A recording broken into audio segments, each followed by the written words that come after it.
이스라엘이여, 너는 행복한 사람이로다. 아멘. 오늘은 열왕기상 3장 16절에서 28절의 말씀을 통하여 산자의 의미라는 제목으로 은혜를 나누고자 합니다. 자기의 진심이 통하지 않아서 애간장을 태우는 한 여인과 남의 것을 훔쳐서라도 자기의 것이라고 우기며 가진 자의 행세를 하고 싶어 하는 또 다른 여인을 통해서 저는 오로지 자기밖에 모르는 냉혹한 오늘의 사회상과 이기주의로 사는 현대인의 모습들을 생각해 보고자 합니다. 솔로몬 왕 시대에 있었던 일입니다. 창기로 사는 두 여인이 한 집에서 살았습니다. 한 여인은 딸을 낳고 다른 여인은 아들만 낳았어도 문제가 생기지 않았을 터인데, 하필이면 두 여인이 같은 시기에 똑같이 아들을 낳고 그것도 3일 간격으로 낳았다는 것부터가 다툼의 소지가 있었습니다. 그런데 하필이면 두 아이 중 한 아이가 밤사이에 죽었다는 데에서 예상하지 못했던 문제가 생기게 된 것입니다. 요한 1서 5장 12절에 아들이 있는 자에게는 생명이 있고 하나님의 아들이 없는 자들에게는 생명이 없느니라고 했는데, 그래서 그런지는 모르겠으나 하여튼 두 여인은 서로가 산자의 의미라고 주장하고 있으니 평소 죽은 아이를 사랑하던 이웃까지도 이 문제의 해결을 위해 아무런 도움도 줄 수 없다는데 고민이 있습니다. 결국 이 사건은 지혜로운 왕 앞에 나아가 판결을 받게 되었습니다. 두 아이는 이웃 사람들의 축복을 받으며 태어났으나 어찌하여 한 아이가 죽을 때에 아무 말도 남기지 않고 그것도 아무도 보지 못한 밤사이에 죽었는지 도무지 알 길이 없습니다. 그 결과 산자의 의미는 확실한 증거와 정인이 없다는 명목으로 자기가 낳은 자식을 눈앞에 두고도 내 자식이라고 당당하게 주장하지 못하는 어미의 심정을 이 시간 우리는 헤아려 봐야 하겠습니다.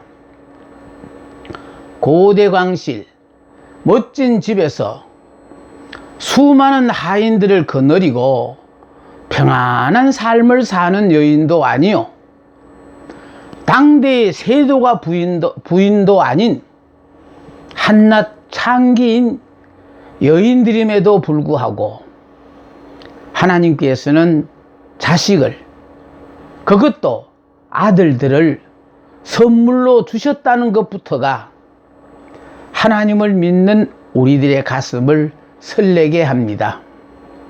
다시 말씀드려 죄악으로 말미암아 영원히 죽을 수밖에 없었던 우리 죄인들을 이처럼 사랑하셔서 하나님은 하나밖에 없는 당신의 독생 성자 예수 그리스도를 이 땅에 보내주셔서 우리를 대신하여 십자가에 못 박혀 죽으시고 장사된 지 사흘 만에 부활하시어 우리의 죄 문제를 해결해 주셨다는 것입니다.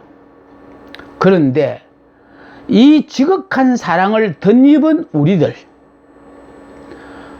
예수를 믿음으로 말미암아 어둠의 자식에서 빛의 자녀가 된 우리들, 처음 사랑, 처음 믿음, 처음 가졌던 열심으로 세상 끝날까지 충성하고 봉사해야 할 우리들이 오늘 본문의 어떤 여인처럼 순간의 실수로 말미암아 자기 아들을 죽여놓고 남의 이목을 생각하여 죽은 자기 아들과 다른 여인의 산 아들을 바꾸어 놓고 남의 아들을 내 아들이라고 고래고래 소리를 지르며 우기고 있지는 않는지 우리의 가슴에 두 손을 얹고 조용히 생각해 보는 시간이 되었으면 좋겠습니다.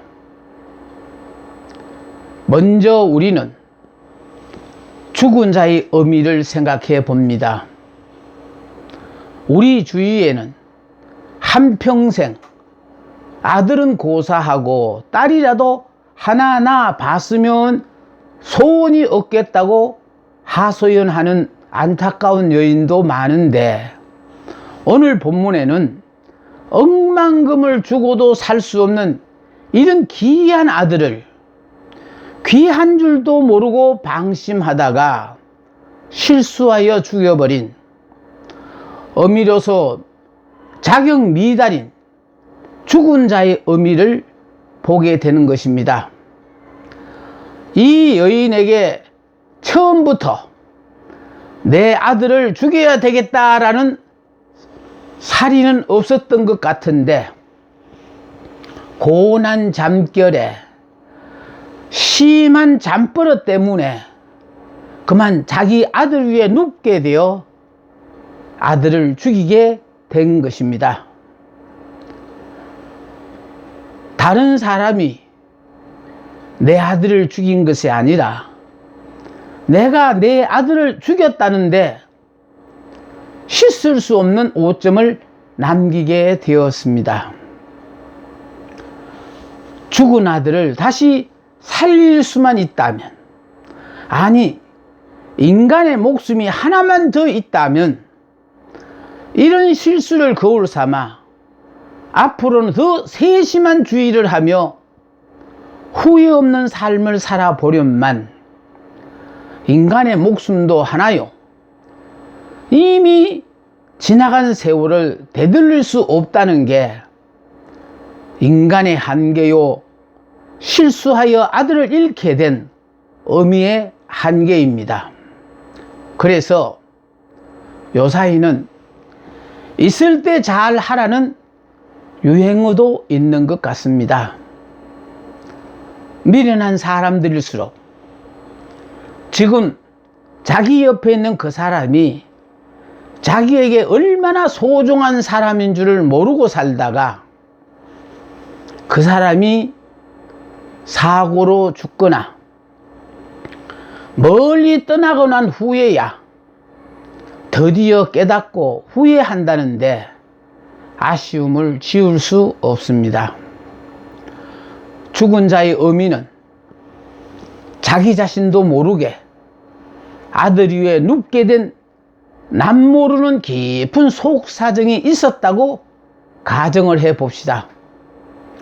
그렇다고 해서 그 깊은 사연과 아들의 죽음이 서로 상쇄될 수 없으며, 아들을 낳았다는 외적인 면에서는 분명히 어미였으나 자기 자식을 깔아 죽일 정도로 조심성이 없는 무자격자 어미라는 사회적인 지탄은 결코 면하기가 어렵다는 것입니다.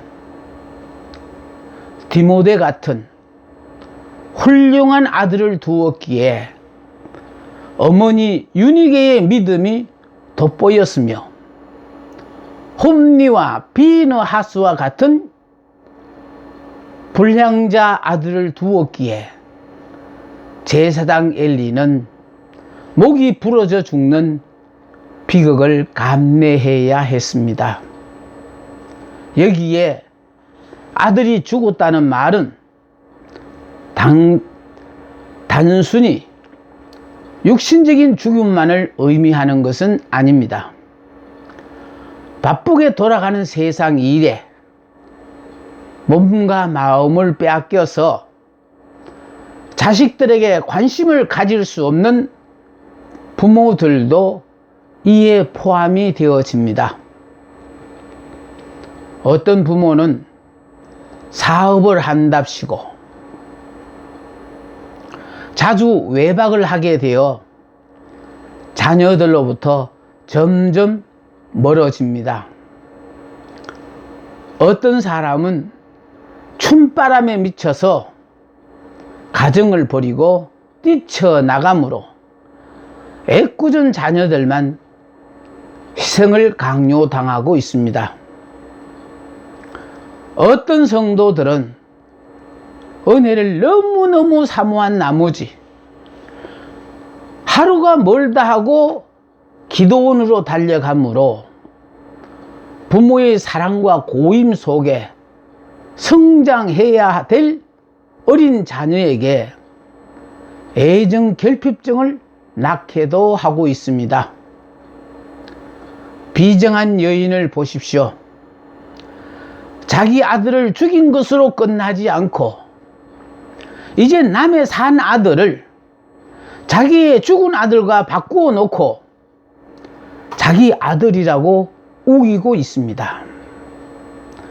나의 무관심과 나의 무성의로 이 땅에 발을 딛고 살아는 가되 그 존재의 의미를 상실한 자녀들을 볼 때마다 부모로서 한 점 부끄러움을 느끼기는커녕 오히려 큰 소리로 위압감을 조성하며 또 폭력으로만 자녀를 다스리려고 하는 무지한 부모님들도 있음을 봅니다. 그들은 한결같이 나는 옛날에 그러지 않았어 하고 지금 당장 내 눈으로 확인될 수 없는 과거사를 덜먹거립니다. 이웃집에 누구누구를 보라고도 합니다.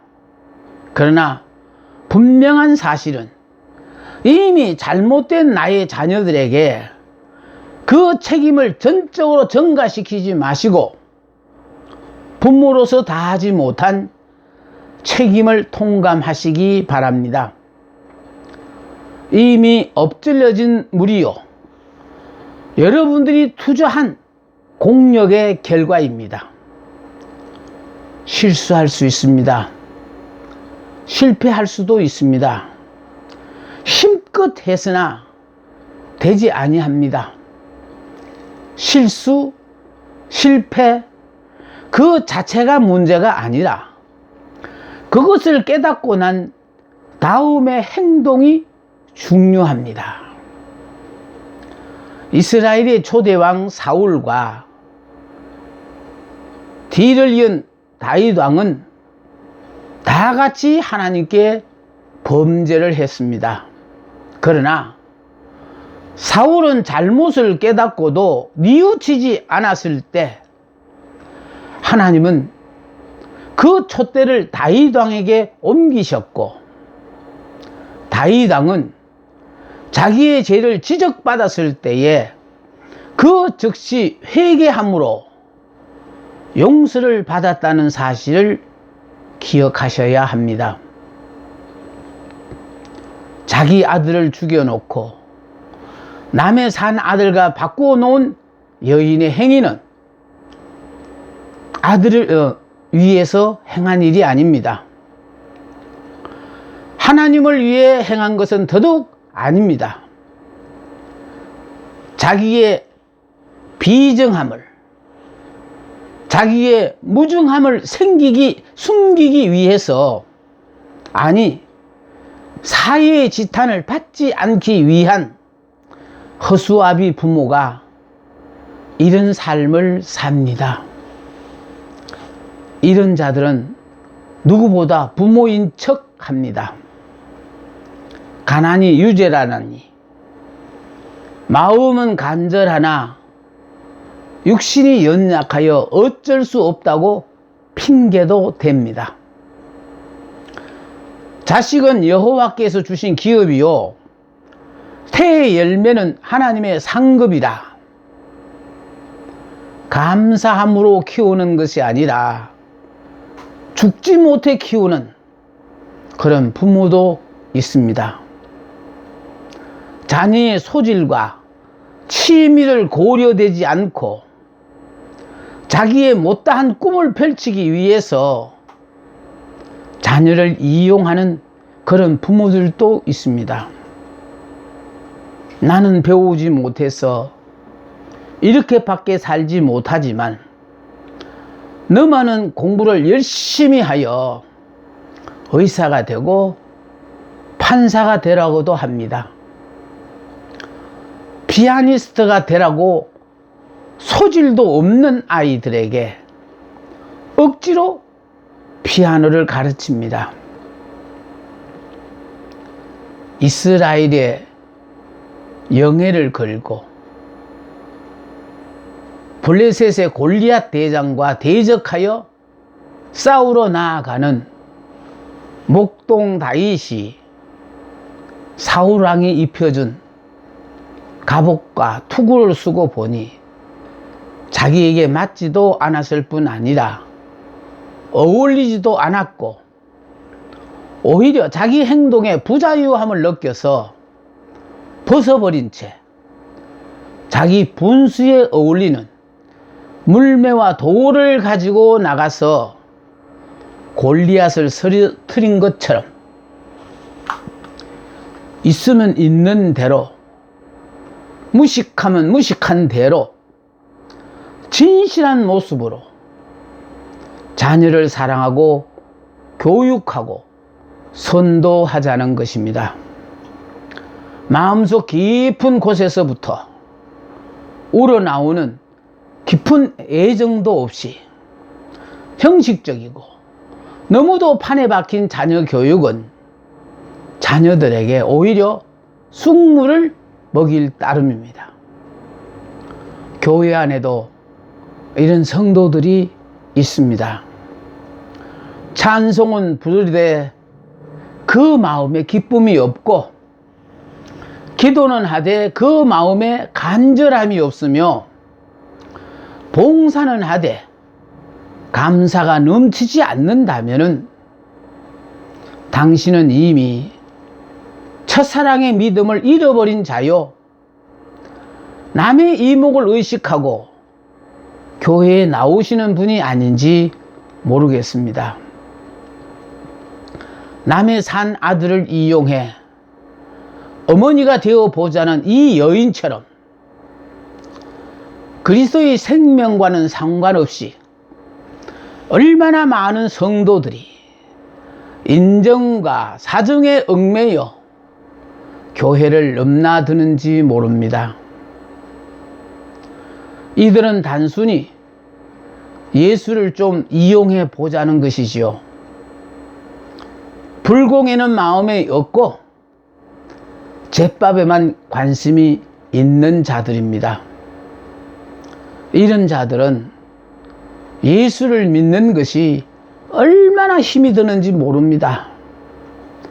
자의에 의한 순종이 아니라 타의에 의한 굴종의 신앙이기 때문에 사사건건 원망과 불평만 있습니다. 기독교는 내가 이렇게 하겠다는 것이 아닙니다. 상대가 나에게 무엇을 해 주기를 바라는 종교가 아닙니다. 상대가 나에게 다가오기를 기다리는 종교가 아닙니다. 내가 다가가는 것입니다. 입안에서 쓰면 뱉고 달면 삼키는 종교가 아니라는 말입니다. 소리치는 남편을 상대하기 싫다고 친정으로 도망가는 것이 아닙니다. 그 자리에서 묵묵히 내가 죽어야 되는 것입니다. 나는 도저히 참을 수가 없고 더 이상 지옥을 견딜 수가 없더라도 나를 위해 참는 것이 아니라 나를 위하여 십자가를 지신 그리스도를 위해 참는 것입니다. 아니, 나는 가는 곳이 없고 오로지 그리스도만 존귀하게 되기 위해 나의 전체를 송두리째 드리는 것입니다. 무기력해서가 아닙니다. 부활의 참 기쁨을 맛보기 위해 그곳에서 나는 죽는 것입니다. 오해하지 마십시오. 자살하라는 것이 아닙니다. 내가 예수를 믿을 때 나는 예수 안에서 죽었고 예수 안에서 나는 부활했다는 사실을 믿고 믿음으로 살기 위해서 자기 자신을 부인하는 것입니다. 한순간 죽어지는 것이 아니라 영원히 살기 위해서 사도 바울은 나는 날마다 죽노라고 고백을 합니다. 이제 산자의 의미에 대해 생각해 보고자 합니다. 죽은 자의 의미처럼 산자의 의미도 원수 같은 잠에 취하여 자기의 산 아들과 다른 여인의 죽은 아들이 바뀌었다는 사실을 산자의 의미는 깊은 잠에서 깨어나자 그제서 알았다는 것입니다. 내가 바라던 아들은 이런 아들이 아니었는데 자기의 기대와는 너무도 변해버린 자기 아들의 참모습을 발견했다는 것입니다. 자기가 꿈꿔오던 자기가 아니라 전혀 다른 사람이 되어버린 자신의 신앙을 발견했다는 것입니다. 세월 따라 친구 따라 자기 편한 대로 예수를 믿다가 보니 의식하지 못했는데 어느 순간 정신이 들어서 자신의 참모습을 보니 예수를 이용한 장사꾼으로 예수 구경꾼으로 전락해 있더라는 것입니다. 이는 누구나 알 수 있는 것이 아니라 깨어서 기도하는 자만이 자신의 이런 모습을 발견할 수가 있습니다. 불행 중 다행한 일이었습니다. 산자의 의미는 죽은 자의 의미에게 처음에는 좋은 말로 내 아들을 돌려달라고 했으리라고 생각합니다. 그러나 일단 죽은 자기 아들과 남의 산 아들을 바꾸치기 한 여인이 그렇게 쉽게 내어놓지 않았습니다. 그래서 솔로몬 왕 앞에까지 나오게 되었고 왕의 준엄한 판결이 내려지기만을 기다리는 신세가 되었습니다. 할 수만 있으면 믿는 자로도 넘어뜨리기 위한 마귀의 계계가 흉흉한 이때 우리는 한순간이라도 방심하게 되면 하나님이 우리에게 허락하신 하나님의 선물을 마귀의 손에 맡겨버린 채 바람 부는 대로 물결 치는 대로 그냥 그렇게 살아가게 내버려 두기 쉽습니다. 인생사 70이요 강건하면 80이라 했는데 한평생 사는 동안 이런 일 저런 일이 끊임없이 이어지는 사건의 연속 속에 변하기도 잘하는 내 기분 따라 나의 자녀를 키우는 것이 아닙니다. 신앙생활 하는 것도 아닙니다. 부모로서의 생애가 끝날 때까지 자식을 위해 기도하고 사랑하라는 것입니다. 성도로서 주님 오실 때까지 자기 자신의 신앙과 가정을 위해 또 교회를 위해 끊임없이 기도하는 기도 시인은 죄를 범하지 말라는 말입니다.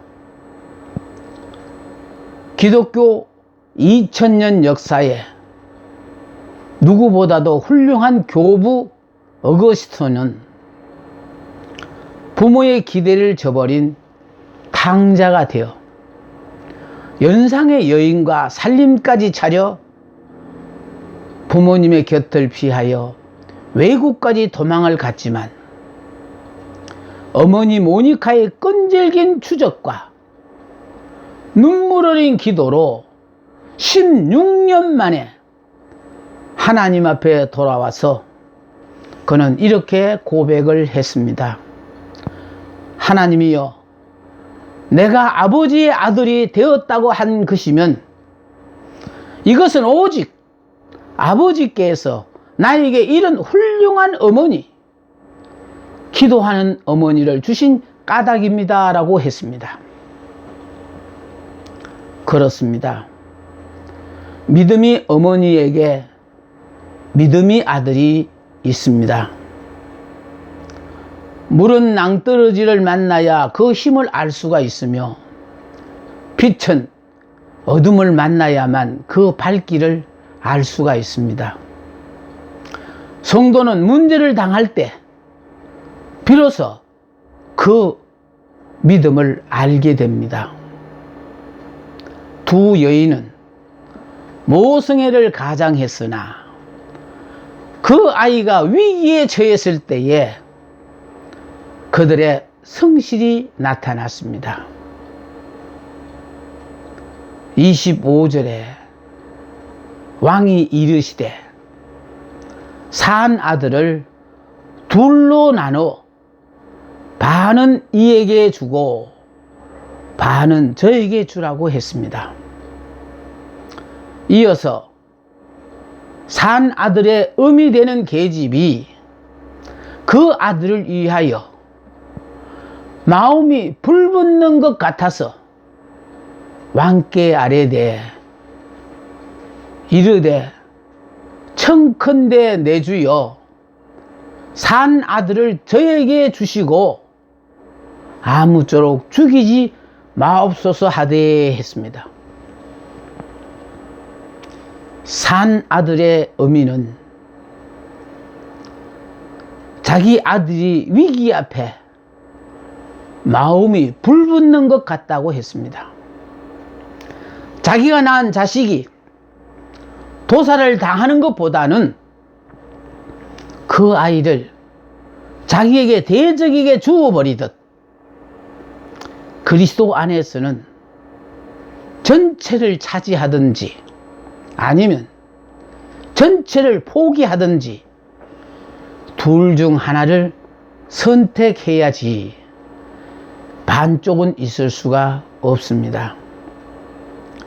죄악의 도성인 소돔과 고모라 성이 불로 심판을 당할 때 뒤돌아본 롯의 아내는 소금기둥이 되었습니다. 바울이 강론할 때 창가에 걸터앉아 졸고 있던 유두고는 떨어져 죽었습니다. 믿으면 믿고 안 믿으면 안 믿었지. 믿는 데에 가서는 신자 같고 안 믿는 데에 가서는 불신자로 행세하여 주의 사업에 걸림돌이 되지 않는다는 말입니다. 그 아이를 전혀 못 보게 되는 것보다는 차라리 그 여인의 것으로 되는 한이 있더라도 자기 자식의 죽음만을 볼 수가 없었던 모성애의 발로입니다. 무정한 의미가 아니라 누구보다도 자식을 너무도 사랑하여 자신의 정당한 권리마저도 포기하는 사랑이 넘치는 어머니였습니다. 주께서 우리를 구원하시기 위해 하늘 보호자를 버리시고 이 땅에 오셔서 십자가에 못 박혀 돌아가신 것처럼 산자의 어미는 아이의 생명을 위해서 자기의 권리까지 포기합니다. 그러나 한 계집은 말하기를 내 것도 되게 말고 네 것도 되게 말고 나누게 하라 하는지라 했습니다. 그 아이가 자기 아이가 아니라는 것을 알고 있는 여인은 아이가 자기의 것이라는 쟁론을 벌리면서도 체면 지키기에 급급하여 아이를 둘로 쪼개어서 나눈다는 점에 만족했습니다. 자기 아들 위에 눕게 된 여인은 산자의 어미가 이 아이를 갖지 못하게 하기 위하여 이러한 결과가 가져오는 것이 무엇인지에 관하여도 아무런 관심조차 없이 이렇게 반을 달라고 요구하고 있는 것입니다. 그의 지나친 행동을 합리화시키고 자기의 사욕을 위해서 이제 한 어린 생명이 한 가정이 파탄되는 이 피비린내 나는 결정에 죽은 자의 어미는 그렇게도 빨리 동의하지 않았어야 했습니다. 어차피 내가 못 먹는 밥에 재나 집어넣자는 엉큼한 속셈입니다. 여인은 자기의 본심이 폭로된 것도 모르고 자기의 고난이 잘못된 것임을 왕이 알면 어떻게 하나에만 두려워한 것 같습니다. 죽은 자의 어미는 자기 체면을 위해 한 어린 생명의 희생이 강요되고 있습니다. 한 사람의 욕구 충족을 위해 한 가정이 파탄의 지경에 이르렀습니다. 한 사람의 변변찮은 행위 때문에 주님의 교회가 걷잡을 수 없는 소용돌이 속에 휘말릴 수 있습니다. 이렇게까지라도 해서 자기의 체면을 세우